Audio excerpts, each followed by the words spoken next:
প্রধানমন্ত্রী তারেক রহমানের চীন সফরের সময় চীনের প্রেসিডেন্ট শি জিনপিং এর সাথে প্রধানমন্ত্রীর আলোচনায় বাংলাদেশ এবং মিয়ানমার হয়ে চীন পর্যন্ত ইকোনমিক করিডোর স্থাপনের প্রস্তাব এসেছে বলে আমরা মাহদি আমিন সাহেবের বক্তব্যে জানতে পেরেছি। বিষয়টা কিন্তু ইনডাইরেক্টলি যে জয়েন্ট কমিউনিকে প্রকাশিত হয়েছে তার ৭ নাম্বার অনুচ্ছেদেও এসছে। সেখানে অবশ্য ডাইরেক্টলি এভাবে বলেনি, কিন্তু চীন এবং বাংলাদেশ এবং চীনের সাথে ডাইরেক্ট যোগাযোগ স্থাপন, অর্থনৈতিক যোগাযোগ স্থাপনের কথা বলা হয়েছে। এই ব্যাপারে আমরা একটু গভীরে যেতে চাই আমার বন্ধুদের জন্য, এবং এই ব্যাপারে আমি কি ভাবি, কিভাবে এই ধরনের ইকোনমিক করিডোর বাস্তবে পরিণত হতে পারত, কিভাবে আমরা সুযোগ হারিয়েছি, সেই জিনিসগুলো আলাপ করব। এই ইকোনমিক করিডোর এটা চীনের বেল্ট অ্যান্ড রোড ইনিশিয়েটিভের অংশ হিসাবে চীনের পক্ষ থেকে উত্থাপন করা হয়েছে বলে আমরা ধারণা করতে পারি। কারণ হলো যে যদিও সরাসরি বলা হয় নাই কে প্রস্তাবনাটা উত্থাপন করেছে, ধারণা করা যায় এটা চীনের পক্ষ থেকে উত্থাপন করা হয়েছে। বেল্ট অ্যান্ড রোড ইনিশিয়েটিভ যেটা চীনের, এটা 2013 সালে চীনের বর্তমান প্রেসিডেন্ট শি জিনপিং তিনি কিন্তু প্রকাশ করেছিলেন, এবং এই ধরনের একটা সারা পৃথিবীকে রাস্তাঘাট এবং বাণিজ্যের মাধ্যমে সংযুক্ত করার এত ব্যাপক এবং বড় প্রস্তাব কিন্তু চীন ছাড়া পৃথিবীতে আর কারো দ্বারা আসে নাই এর আগে। ফলে আমি চীনের এই road belt and road initiative এটাকে আমি মনে করি যে চীনের পক্ষ থেকে প্রেসিডেন্ট শি জিনপিং এর একটা ভিশনারি প্রস্তাব। এটার আওতায় চীন অনেক কাজ করতে চায় এবং এর বিরুদ্ধে অনেক ধরনের বাধা বিপত্তি আছে। আবার সাধারণত যেসব রাষ্ট্র ভূরাজনীতিতে জড়িত হতে চায় না, যেসব রাষ্ট্র মানুষের কল্যাণ চায়, অর্থনৈতিক উন্নতি চায়, বাণিজ্যের উন্নতি চায়, তাদের কাছে এটা আমি মনে করি যে একটা ইতিবাচক প্রস্তাব এবং সবারই এটা গ্রহণ করা উচিত। কিন্তু বাংলাদেশে কি সেই বাস্তবতা আছে? বাংলাদেশের মধ্যে করিডোর স্থাপন করে, মিয়ানমারের মধ্যে করিডোর স্থাপন করে চীনের সাথে এখনই সংযুক্ত করার? দুঃখের বিষয় হলো নাই, কিন্তু আমি মনে করি যে থাকা উচিত ছিল।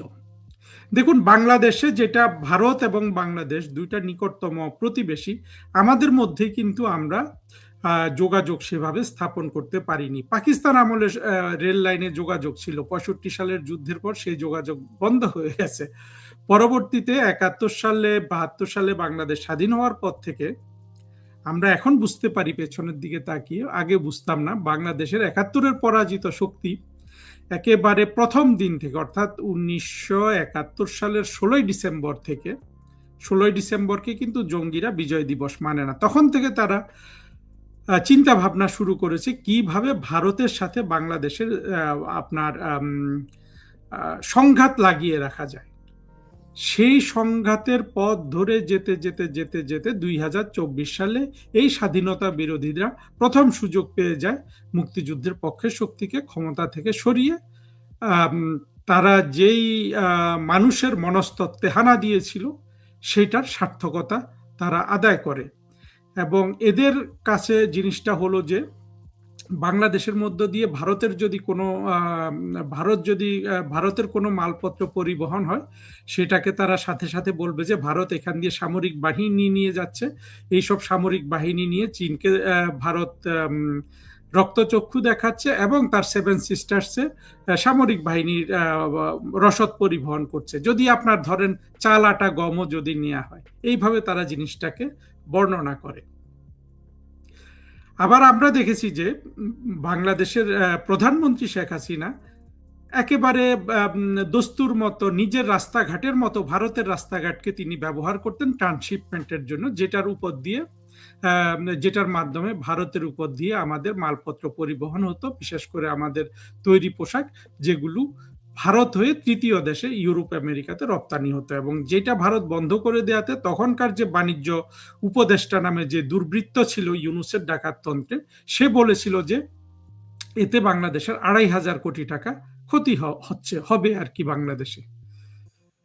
তাহলে দেখুন বাংলাদেশের ভেতরে অর্থাৎ বাংলাদেশকে যে একটা যোগাযোগের হাব তৈরি করা হবে, এইটা কিন্তু ভারত বিদ্বেষ, ভারত ঘৃণার কারণে কার্যকর হওয়ার সুযোগ ভারতের সাথে নষ্ট হয়ে গেছে।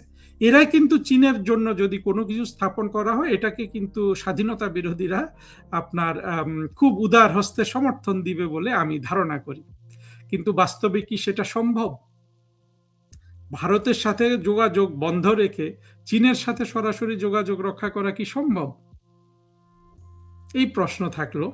কিন্তু করিডোর নিয়ে আরেকটা মজার বিষয় কিন্তু ঘটে গেছে, দেখেন এটাকে বলা হচ্ছে ইকোনমিক করিডোর, অর্থাৎ অর্থনৈতিক কার্যক্রমের জন্য এই করিডোর অথবা রাস্তা বলতে পারেন, সড়ক এবং রেল যোগাযোগ। করিডোর আসলে তো কিছু না, সড়ক এবং রেল যোগাযোগ সেইটা একই জিনিস। কিন্তু ইউনুসের আমলে আপনার রজার খলিল প্রস্তাব দিয়েছিল নিশ্চিতভাবে ইউনুসের মাধ্যমে। কি জন্য?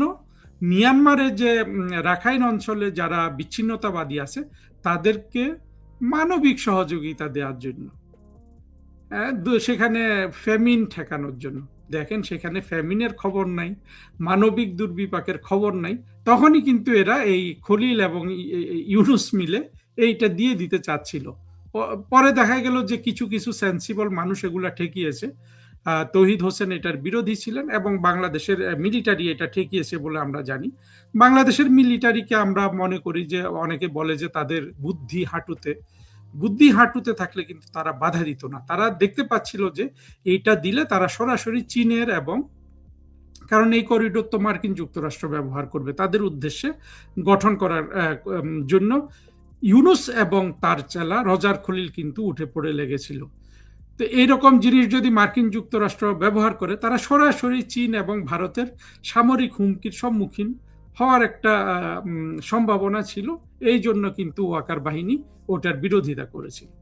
কিন্তু স্বার্থপরতা দেখেন ইউনুসের এবং রজারের, যে ফ্যামিন ঠেকানোর জন্য এটা করা, জাতিসংঘ এটাতে জড়িত হবে, ফ্যামিনের খবর নাই, তারপরে কোনো ধরনের বড় হতাহতের খবর নাই, তারা কিন্তু মানবিক করিডোর দিয়ে দিতে চেয়েছিল। এবং বাংলাদেশের অর্ধজঙ্গি, অর্ধ উন্মাদ শাহাদুজ্জামান, তাজ হাসমি, এগুলো কিন্তু এটার পেছনে, তাজ হাসমির কথা আমি বলতে পারবো না, তাজ হাসমি অবশ্য শাহাদুজ্জামানের চেয়ে উন্নততর উন্মাদনার দিক থেকে, অর্থাৎ তাজ হাসমি কিছুটা বেশি শিক্ষিত এই অর্ধ উন্মাদ শাহাদুজ্জামানের চেয়ে। আদারওয়াইজ তারা কিন্তু বন্ধু, কলিগ এইভাবে পরিচয় দেয়, নিজেরা আবার টক শো করে। শাহাদুজ্জামান এটার খুব বড় কি বলে, সে এটার প্রমোটার ছিল। যাই হোক, এটা হয় নাই তৌহিদ হোসেনদের মতো মানুষের কারণে, এবং বাংলাদেশের ওয়াকার বাহিনীর তারা ভয় পেয়ে গিয়েছিল, এটা করেনি। এখন যে বেল্ট অ্যান্ড রোড ইনিশিয়েটিভের আন্ডারে যেটা বলা হচ্ছে, এই ধরনের করিডোর হবে, এটা আমিও স্বপ্ন দেখি। বাংলাদেশের মধ্য দিয়ে করিডোর হবে। বাংলাদেশের করিডোর মানে হলো রাস্তা, সোজা কথা, সড়ক রেলপথ, এর অন্য কোনো মানে আসলে নাই। বাংলাদেশের মধ্য দিয়ে এই সড়ক এবং রেলপথ হবে, সেখান দিয়ে ভারতে যোগাযোগ হবে, ভুটানে যোগাযোগ হবে, নেপালে যোগ হবে, মিয়ানমারে যোগাযোগ হবে, চীনে যোগাযোগ হবে, এবং প্রত্যেকের সাথে আপনার মানুষের চলাচল এবং সহায়ক বাণিজ্যের মালপত্র পরিবহন হবে। এটা আসলে স্বপ্ন হিসাবে খুবই ভালো, এবং এটা যদি আমরা বাস্তবায়ন করতে পারতাম আমাদের অর্থনৈতিক উন্নতি অনেক হতো। এটা তো সত্য যে বঙ্গোপসাগরের এই অঞ্চলটা সাথে, অর্থাৎ সমুদ্র থেকে মাল নিয়ে এসে ভারতে পরিবহন করা, ভারতের উত্তর পূর্বাঞ্চলীয় রাজ্যে চীন, ভুটান এইসব রাষ্ট্রেও, এমনকি মিয়ানমার, চীনের অংশেও কিন্তু পরিবহন করার জন্য এটা একটা ভালো আমাদের জন্য, আমরা একটা সম্পদ পেয়েছিলাম মানে জায়গা হিসাবে, সেটা ব্যবহার করা যেত। কিন্তু কিভাবে এই স্বপ্নটা নস্যাৎ হয়ে গেছে, সেটা হলো এই আলোচনা শেষের মানে শেষ করব আর কি। দেখেন আমাদের মুক্তিযুদ্ধের স্বপ্নটা কি ছিল? মুক্তিযুদ্ধের স্বপ্নটা আমাদেরকে দেখানো হয়েছিল যে বাংলাদেশ হবে একটা আধুনিক গণতান্ত্রিক রাষ্ট্র। আমরা যদি ভারত বিভাগের দিকে দেখি, ভারত ভাগ হয়েছিল হিন্দুদের জন্য একটা রাষ্ট্র, মুসলমানদের জন্য একটা রাষ্ট্র। মুসলমানদের রাষ্ট্রটা পাকিস্তান, হিন্দুদের রাষ্ট্রটা ভারত। ভারত অবশ্য এখানে ভিন্ন মত আছে এবং ভারত সেটা রক্ষা করেছে। ভারত ধর্মনিরপেক্ষতা এবং গণতন্ত্রের চর্চা করেছে। পাকিস্তান ধর্মের প্রাধান্য দিতে গিয়ে সরাসরি আপনার সামরিক বাহিনীর হাতে পড়েছে, এবং সেই রাষ্ট্র একটা চিরন্তন দুঃখ হিসাবে রয়ে গেছে এবং কখনো সেখানে জঙ্গি উৎপাদন হয়, কখনো এটা হয় সেটা হয়, মিলিটারি ক্ষমতায় আছে এবং সেটা পুরোপুরি সমাজের অশুভ এবং নেগেটিভ যে শক্তিগুলো আছে, জঙ্গিবাদ এবং অন্যান্য রাষ্ট্রের স্বার্থ ইত্যাদি জায়গায় কিন্তু পাকিস্তান সেই জন্মলগ্ন থেকে এখন পর্যন্ত ব্যবহৃত হয়ে আসছে। আমরা কিন্তু ভারত এবং পাকিস্তান দুটো থেকেই একটা উন্নততর রাষ্ট্র হতে পারতাম যদি আমরা ১৯৭২ সালে বা ৭১ সালে বাংলাদেশের স্বাধীনতা বিরোধীদের আমরা যদি খতম করে দিতাম। কাদের সিদ্দিকীরা যেটা শুরু করেছিলেন, আমাদের এরকম বাঘা বাঘা মুক্তিযোদ্ধারা, সেইটা আসলে চালু রেখে যদি বর্তমানে যে আমরা ২৪-এর জঙ্গি কোয়ালিশনের যে যারা সরাসরি মানুষ হত্যা করেছে, শিশু হত্যা করেছে, স্নাইপার ইউজ করেছে, তাদেরকে যদি বাংলাদেশে নিধন করে ফেলা যেত ৭১-৭২ সালেই, তাহলে কিন্তু বাংলাদেশের এই স্বপ্ন পূরণে আর কোনো কিন্তু বাধা থাকতো না। কারণ বঙ্গবন্ধু কিন্তু বলেছিলেন যে বাংলাদেশকে তিনি এশিয়ার সুইজারল্যান্ড করতে চান।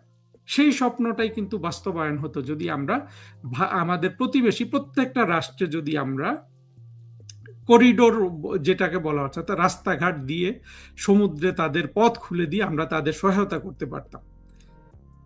সেইটার ক্ষেত্রে অবশ্যই এখন যে অবস্থা দাঁড়িয়েছে দেখেন, সেখানে কিন্তু ভারত একটা বাধা হয়ে যাবে চীনকে এই করিডোর দিতে গেলে।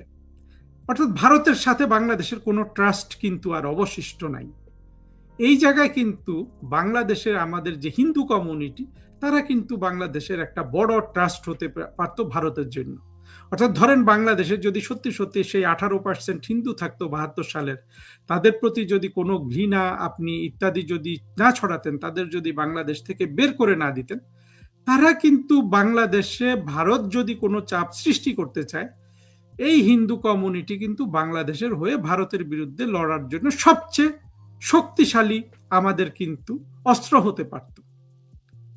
কিন্তু মৌলবাদীদের আপনার তাদের পরিকল্পনাটা কি এই দেশকে ভারত হিন্দু শূন্য করে ফেলা, এবং সেই জন্য তারা ভারত এবং হিন্দু ঘৃণা কার্যকরভাবে ব্যবহার করে। যত আপনি এই দেশকে ভারত শূন্য করবেন, হিন্দু শূন্য করবেন, তত আপনি প্রতিবেশী বৃহৎ রাষ্ট্র হিসাবে ভারতের ট্রাস্টটা কিন্তু আপনি হারাবেন। এইভাবে আসলে আমরা ভারত চীন এই দুই রাষ্ট্রের মধ্যে আমাদের যে টানাপোড়েন, সেই টানাপোড়েন মোকাবেলার সবচেয়ে বড় আমাদের যে সুযোগ ছিল, অর্থাৎ বাংলাদেশকে সত্যিকারের একটা গণতান্ত্রিক রাষ্ট্র করে, যেটা ভারত পাকিস্তানকে আমরা ব্যর্থতা হিসাবে চিহ্নিত করি, আবারও বলছি ভারত সেটা রিকভার করার চেষ্টা করেছে গণতন্ত্র এবং ধর্ম নিরপেক্ষতা চর্চা করে, পাকিস্তান সেটা সম্পূর্ণরূপে ব্যর্থ হয়েছে। আমরা কিন্তু ভারতের চেয়েও উন্নততর গণতান্ত্রিক রাষ্ট্র হতে পারতাম। আমরা আমাদের মাইনরিটিগুলা শুধু তো হিন্দু না, এখন তো দেখলাম যে বৌদ্ধ মন্দিরও কোথাও কোথাও আক্রান্ত হচ্ছে বলে শুনেছি। আমরা যদি সকল সংখ্যালঘুর জন্য একটা সবচেয়ে ভালো রাষ্ট্র আমরা তৈরি করতে পারতাম বাংলাদেশের সকল সংখ্যালঘুদের জন্য, বাংলাদেশ কিন্তু সারা বিশ্বের মধ্যে একটা আপনার ট্রাস্টেড রাষ্ট্র এবং গণতন্ত্র হিসেবে পরিচিতি পেত, এবং সেই সুযোগটা ছিল।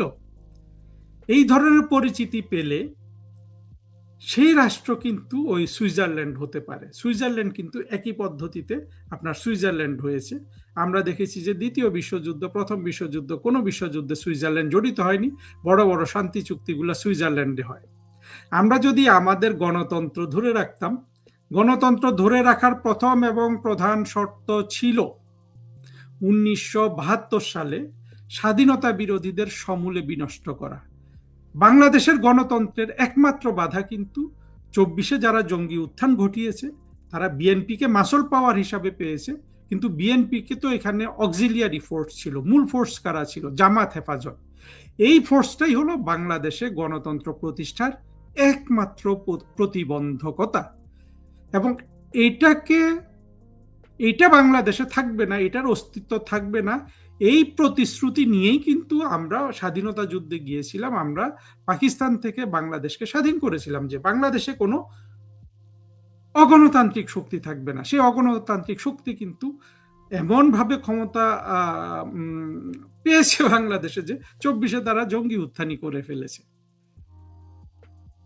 আমি যেটা বলার চেষ্টা করেছি সেটা নিশ্চিতভাবে আপনারা বুঝতে পেরেছেন যে আমরা যেহেতু আমাদেরকে গণতান্ত্রিক একটা নিরপেক্ষ রাষ্ট্র হিসাবে গঠন করতে পারিনি, আমরা তো এখন অনেক ধরনের আপনার ভূরাজনৈতিক চ্যালেঞ্জের মধ্যে পড়েছি। এখন পাকিস্তান, তুরস্ক এরা এখানে এসে হানা দিচ্ছে।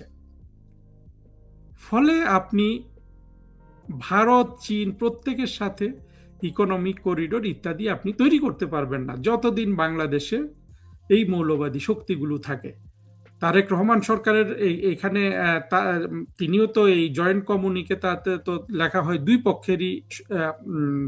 দুই পক্ষেরই আপনার সম্মতিক্রমে।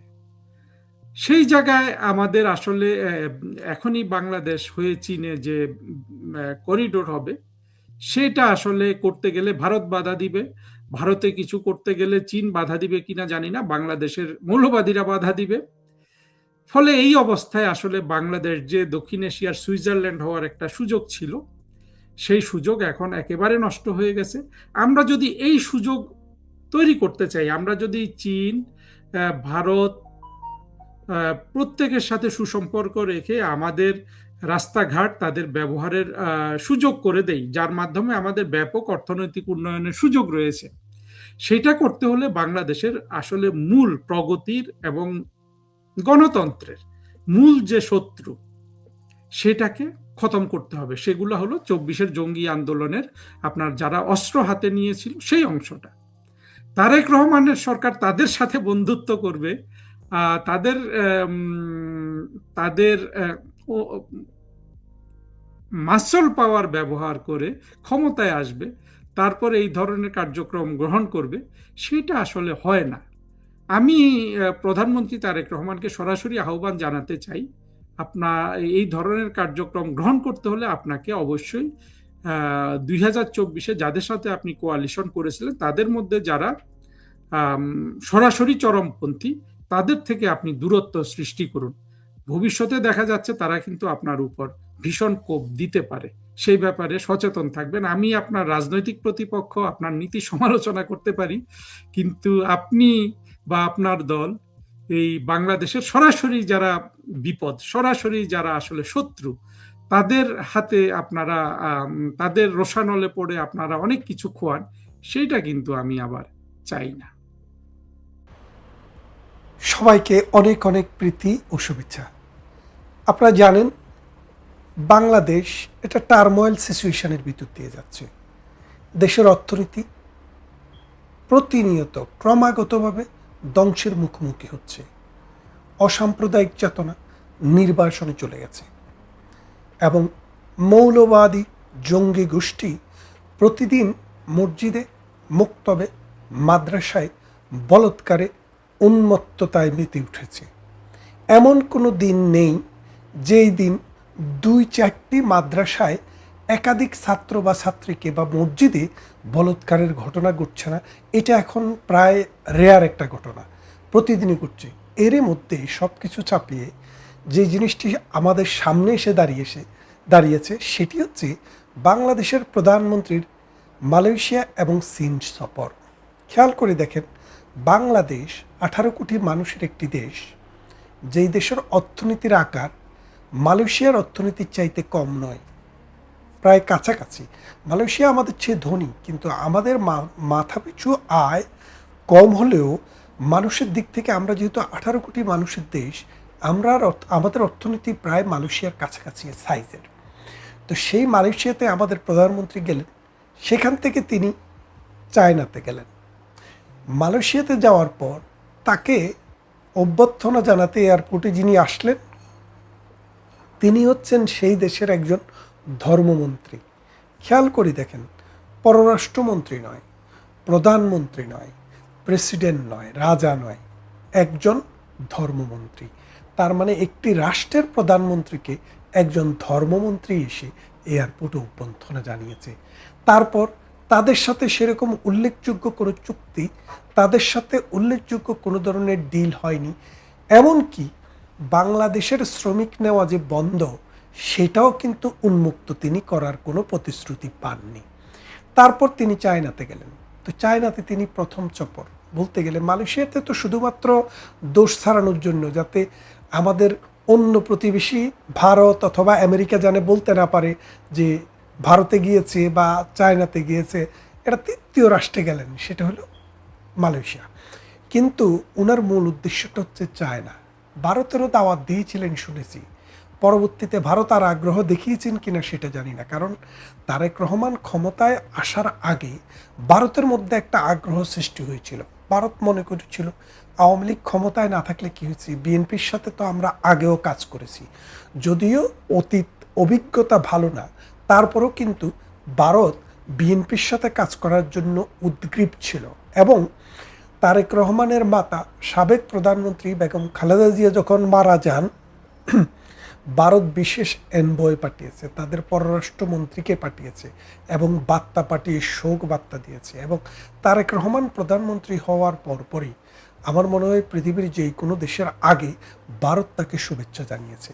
খেয়াল করে দেখেন ভারতের যে সদিচ্ছা, এই সদিচ্ছাটার মূল্যায়ন বাংলাদেশের প্রধানমন্ত্রী কিভাবে দিচ্ছেন। এখন খেয়াল করেন, বাংলাদেশের প্রধানমন্ত্রী ভারতে না গিয়ে চায়নায় গেলেন কেন? তিনি যে কোনো দেশে যেতে পারেন, একটা স্বাধীন দেশের প্রধানমন্ত্রী চাঁদের দেশে চাইলেও যেতে পারেন, এটাতে সমস্যা নাই। কিন্তু বাস্তবতা হচ্ছে এই বাংলাদেশের জন্মের সাথে যাদের ইতিহাস জড়িত তারা হচ্ছে ভারত।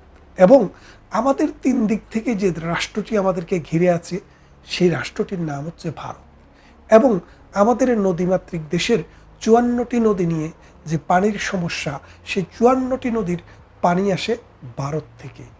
তাহলে খেয়াল করে দেখেন, ভারত আমাদের অর্থনীতিতে যেই পরিমাণ ভূমিকা রাখে, পৃথিবীর আর কোনো অর্থনীতি আমাদের দেশের অর্থনীতিতে, সমাজনীতিতে, রাজনীতিতে এবং আমাদের ইতিহাসে এর চেয়ে বেশি প্রভাব আর কেউ রাখে না। এখন আপনি খেয়াল করে দেখেন, তারেক রহমান ভারতে না গিয়ে চায়নায় গেলেন কেন?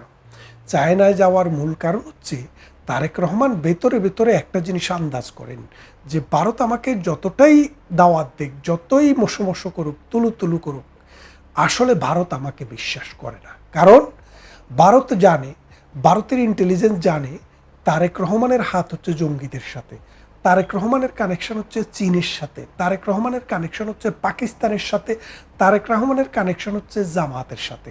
এবং আপনারা দেখেন 1991 সালে বিএনপি ক্ষমতায় এসছে জামাতকে নিয়ে এবং 2001 সালে ক্ষমতায় এসছে জামাতকে নিয়ে। এবার আওয়ামী লীগকে ব্যান্ড করে জামাতের ছত্রছায়া থেকে রাজনীতি করে তারা আবার ক্ষমতায় ফিরেছে। সুতরাং জামাতের বাইরে কিন্তু বিএনপিকে হিসাব করাটা একটু কঠিন। এখন খেয়াল করে দেখেন যে চীনে গেল, চীনে গিয়ে কি ভারতকে একটি বার্তা দেওয়ার চেষ্টা করলো যে ভারত আমি তোমাদেরকে গণি না, আমি চীনে যাচ্ছি, চীন থেকে আমি সব কিছু নিয়ে আসব, এনে প্রয়োজনে তোমাদের সাথে যুদ্ধ করব। খেয়াল করে দেখেন, এই আশায় কিন্তু তারেক রহমান যখন ক্ষমতায় ছিলেন 2001 সাল থেকে 2006 সাল, তারেক রহমানের মাতা ক্ষমতায়, দ্বৈত শাসন ব্যবস্থা ছিল, মায়ের কাছে দায়িত্ব ছিল আর ক্ষমতা ছিল তারেক রহমানের হাতে। তিনি একটি হাওয়া ভবন বানিয়ে দেশ পরিচালনা করছিলেন তখন। সেই সময়ে তিনি এই তুনার ওই যে লুকিং ফর শত্রুজ নামে একজন মন্ত্রী ছিলেন বাবর, এই বাবর ছিল তখন স্বরাষ্ট্রমন্ত্রী। আর সেই সময়ে চায়না থেকে অস্ত্রের চালানটি আসে পাকিস্তানে, পাকিস্তান থেকে সেই চালানটি আসে চিটাগংয়ে, আর সেখান থেকে খালাস হয়ে বাংলাদেশের উপর দিয়ে ভারতের সীমানা পেরিয়ে ওই পারে জঙ্গিদের কাছে যাওয়ার চেষ্টা চলছিল। ঠিক তখনই এটা ধরা পড়ে। অনেকে বলেন এখানে রয়ের হাত থাকতে পারে, অর্থাৎ এই অস্ত্র ধরা পড়ার পিছনে রয়ের কোনো একটা হাত থাকতে পারে। ছিল কিনা আমি জানি না, কিন্তু থাকলে থাকতেও পারে। এরপর থেকে বাংলাদেশের রাজনীতিতে বিএনপির যে অবস্থান, সেই অবস্থানটা আস্তে আস্তে ভারতের কাছে ক্লিয়ার হতে শুরু করে। এখন তার মানে হচ্ছে চায়নার সাথে তার যে আগের সম্পর্ক, সেই সম্পর্কটি কিন্তু তিনি ছাড়েননি, তিনি কিন্তু ওই সম্পর্কটি রেখেছেন। এবং প্রথমবারেই ভারতের বিপরীত রাষ্ট্র, ভারতের সাথে যাদের প্রতিদ্বন্দ্বিতা আছে, যুদ্ধ আছে, যাদের সীমানা নিয়ে প্রবলেম আছে, তাদের দেশে গিয়েই তারেক রহমান এই বার্তাটি দিলেন, ইন্ডিয়া তোমরা সাবধান হও, তোমরা ভালো হয়ে যাও, নাহলে তোমাদেরকে আমরা চীনকে এনে হামলা চালাবো। এইরকম চিন্তাভাবনা হয়তো তারেক রহমানের মনে থাকলেও থাকতে পারে। কিন্তু সবচেয়ে বড় যে কথাটি আমাদেরকে আজকে মনে রাখতে হবে, বাংলাদেশে কোনো সরকার কোনো রাজনৈতিক দল যেই হোক সেই রাষ্ট্র চালাতে গেলে যদি ভারতের আনুকূল্য না পায়, ভারতের সহযোগিতা না পায়, তাহলে 5 বছর পরে ক্ষমতায় আসা তো দূরের কথা, 5 বছরও ক্ষমতা পূরণ করতে পারে না। এর কারণটা কি? কারণটা হচ্ছে বাংলাদেশের মানুষের যে চাহিদা, আমাদের যে খাদ্য অভ্যাস, আমাদের যেসব জিনিস দরকার, এটা কিন্তু পশ্চিমবঙ্গ, উড়িষ্যা, বিহার, আসাম, ত্রিপুরা এইসব অঞ্চলে প্রচুর পরিমাণে উৎপাদন হয়, যার কারণে ভারত নিজের প্রয়োজনে এবং বাংলাদেশও নিজের প্রয়োজনে এগুলাকে কম দামে আমদানি করে নিজেদের চাহিদা মেটায়।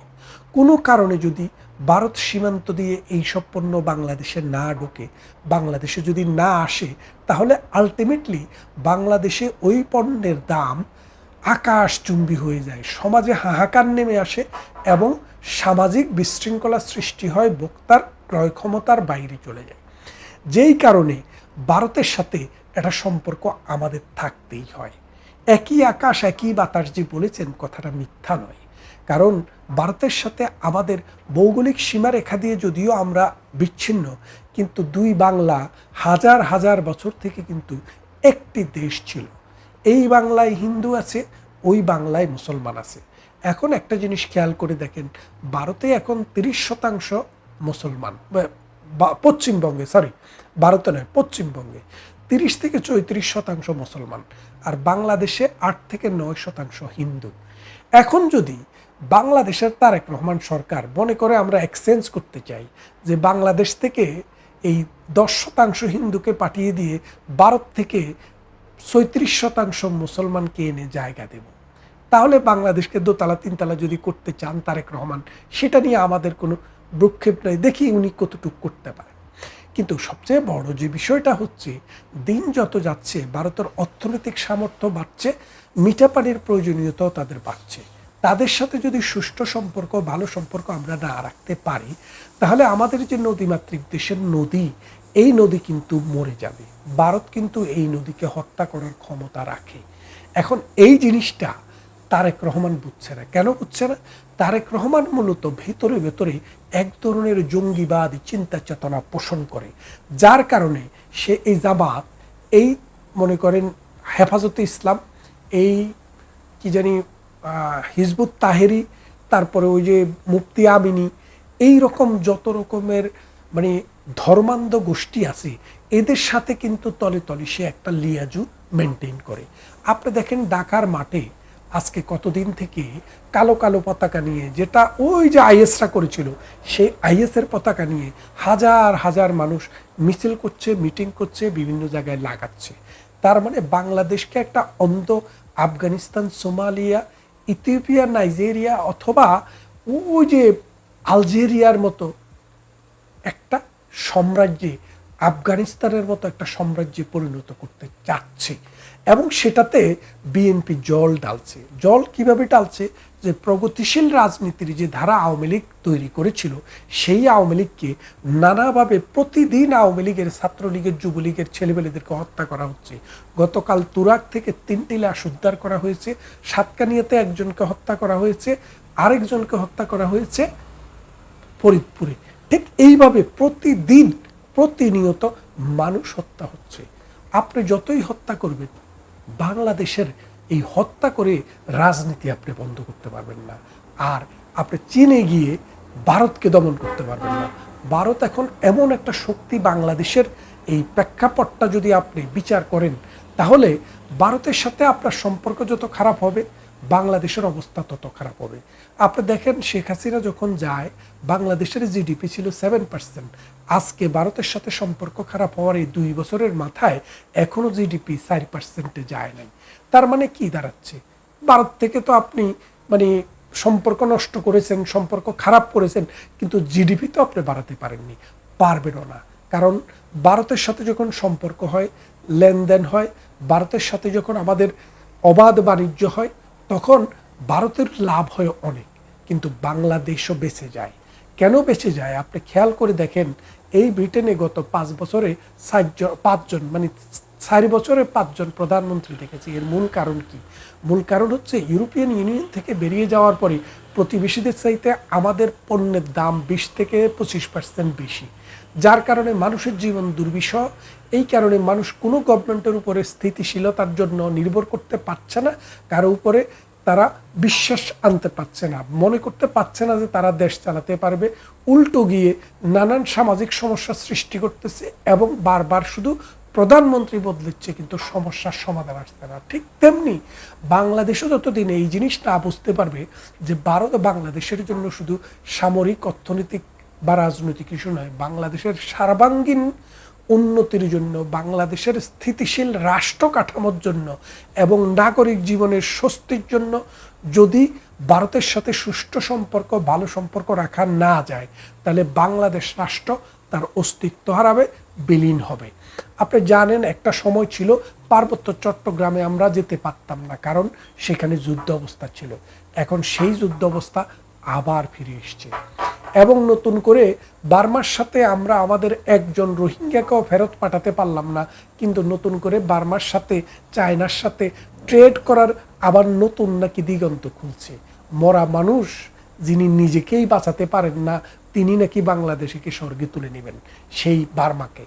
তো এই অবস্থায় আমার মনে হয় বাংলাদেশকে, বাংলাদেশের মানুষকে একটু থিঙ্ক করতে হবে, ভাবতে হবে তারেক রহমান এই দেশটাকে কোথায় নিয়ে যাচ্ছে।